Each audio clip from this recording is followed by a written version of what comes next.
All right. Well, first off, I'd like to say thank you for everyone. Thank you to everyone for making time to come today. My name is Manuel Tarango III, and today I will be presenting The Size Matter, a prospective study on the feasibility of using a handheld ultrasound device in place of a cart-based system in the evaluation of trauma patients. A little bit of a loaded title and a very long one, but I promise you it's very interesting. So before we move in, I'd like to introduce just a little bit about myself again.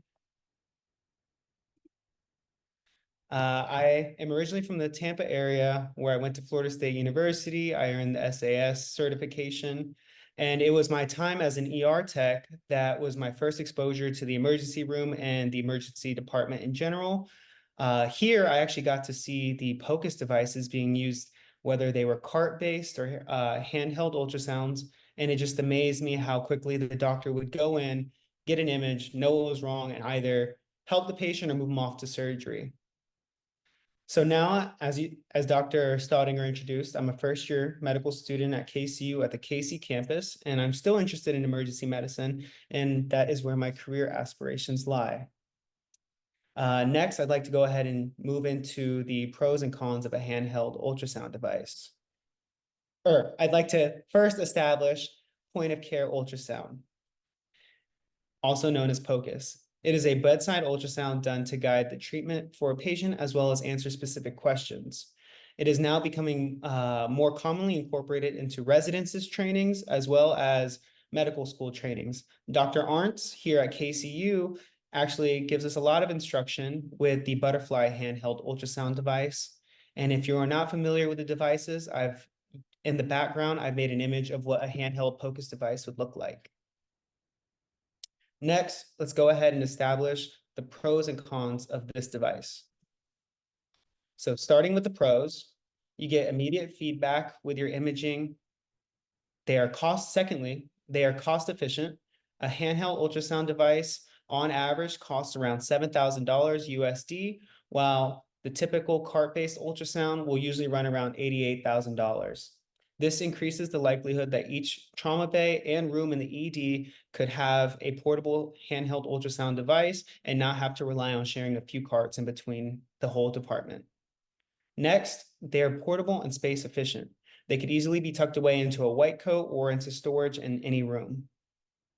But as with anything with pros, there are also some cons as well. This includes how operator dependent they are.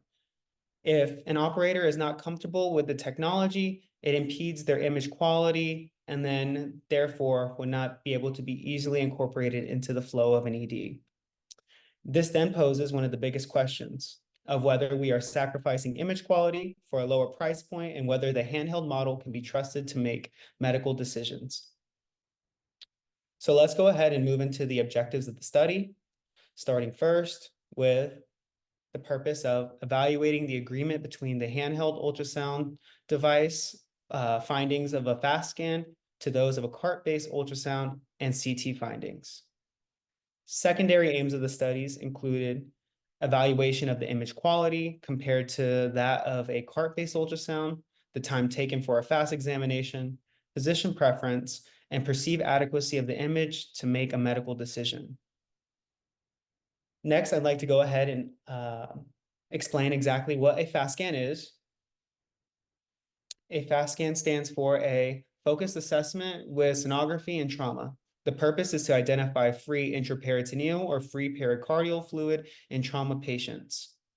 And then right here, I've listed some things that it has correctly identified, such as a hemoperitoneum, pneumothorax, hemothorax, hemopericardium, hypovolemia, and rib fractures. The views used to obtain the fast scan in this study were of the right upper quadrant, the left upper quadrant, pelvic view, and subxiphoid/cardiac view. Now moving into the methodology of the study. It was a longitudinal study done at a level 1 academic trauma center at the University of Arizona Medical Center. The study was conducted from October 2020 to October 2021. Prior to the study beginning, all operators were given a tutorial with the Philips Lumify handheld ultrasound device. They were taught how to optimize their images using gain and depth control, as well as how to label and save their images. All operators in this study were physicians. 55 were residents, and 7 were attending level physicians. Continuing with the methodology, after notification of the EMR system where a patient would need a fast exam, a fast cart-based ultrasound was performed first, and then it was immediately followed by a fast handheld ultrasound. Once the patient was stabilized, they were then asked for participation in the study. If unable to obtain consent, the patient's power of attorney was approached. Exclusion criteria for this study were pediatric patients, those in police custody, and those that did not consent. And then over here with the laser pointer on the left-hand side, I am pointing to the Mindray TE7 cart-based ultrasound as well. And on the right, I am pointing to the Zonair ZS3 ultrasound. These were the two devices that were used to perform the cart-based ultrasound. And directly beneath it, we have the Philips C5-2 curved array transducer, and that was the handheld ultrasound that was used to obtain the images. Continuing with the last portion of methodology,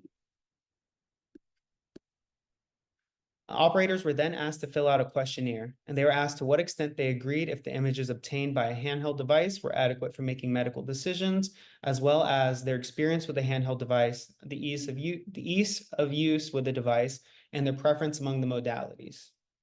Other data reported included the time taken for each FAST exam, whether it was positive or negative for free fluid, as well as the percent agreement in each view among the 3 modalities. It is worth noting that the agreement was calculated using the GWET's interreliability with a 95% confidence interval, while the time taken comparison was done with a paired t-test. Lastly, all images were then later reviewed by a POCUS expert who was an attending level physician who received additional training in a ultrasound fellowship. The POCUS expert was blind to the objective of the study and what images came from which modality. They were then asked to rate them on a scale of 1 to 5, 1 indicating poor image quality and 5 being high. They were then asked if the images were appropriate for making a medical decision. So now moving into the meat and potatoes of it, we're going to transition over to the results.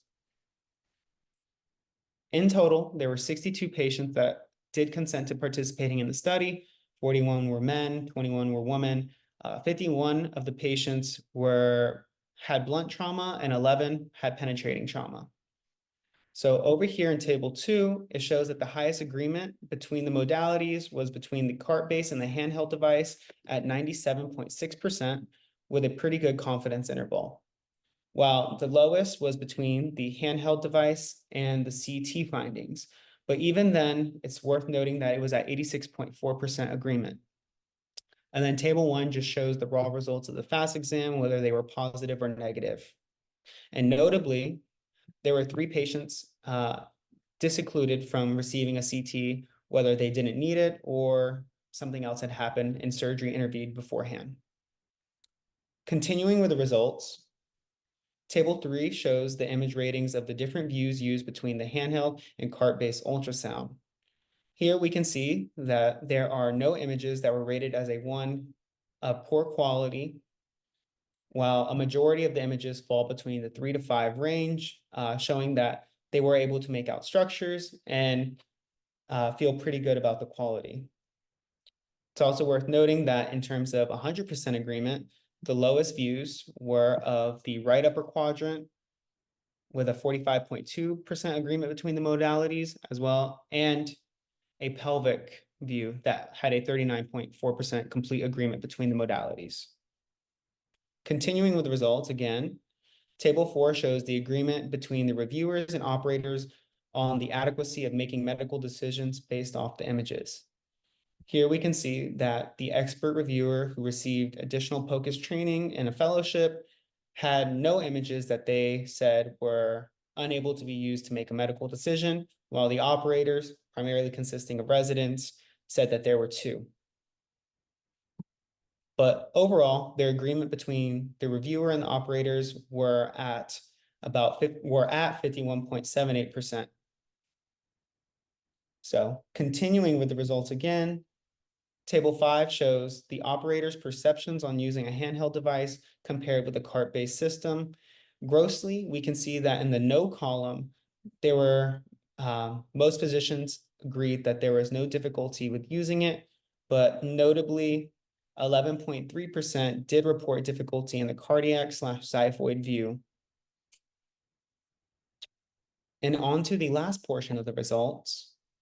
The mean time to perform a FAST exam with a handheld device was 307.3 seconds, while the cart-based ultrasound time was 336.1. So moving into the discussion of this research paper, it shows that there was a strong agreement between the handheld and cart-based ultrasound in determining results of FAST examinations, and this also held true between the handheld and CT device. This overall suggests that although smaller and cheaper, the handheld device can provide a physician comparable diagnostic abilities when performing a FAST exam. Next, overall, the cart-based images were rated higher. This agrees with a cross-sectional study done by Bauer et al., who compared image qualities between the two modalities. Yet, it's also worth noting that even though the cart-based images were rated higher, 85.5% of the physicians in the study preferred the handheld device. And lastly, in the discussion, there were operators that did struggle with the handheld device, and that is something that can be addressed in future studies. This then prompts the question of whether increasing education in handheld POCUS devices could improve this. And overall, if technology isn't able to be easily operated or integrated into the flow of a current system, then it really can impact the ability of this device to make advancements. Transitioning into the limitations of the study, it was a small sample size done at a single academic center. This overall will limit its generalizability to multiple centers, such as a level 2, level 3, or rural healthcare settings. And then also, the cart-based ultrasound was always performed first before the handheld device. So this could overall impact the time it took for the handheld device. So therefore, the significant p-value could be disputed. To correct this, if the order of the scans were randomized, the timing results could be more generalizable. And in conclusion, the use of a handheld ultrasound is comparable to a cart-based ultrasound during a FAST exam, and despite some lower image quality with the handheld device, most operators prefer the handheld device and felt it was adequate for making a medical decision. And in this next slide over here is my references, and now we can transition over into questions if there are any.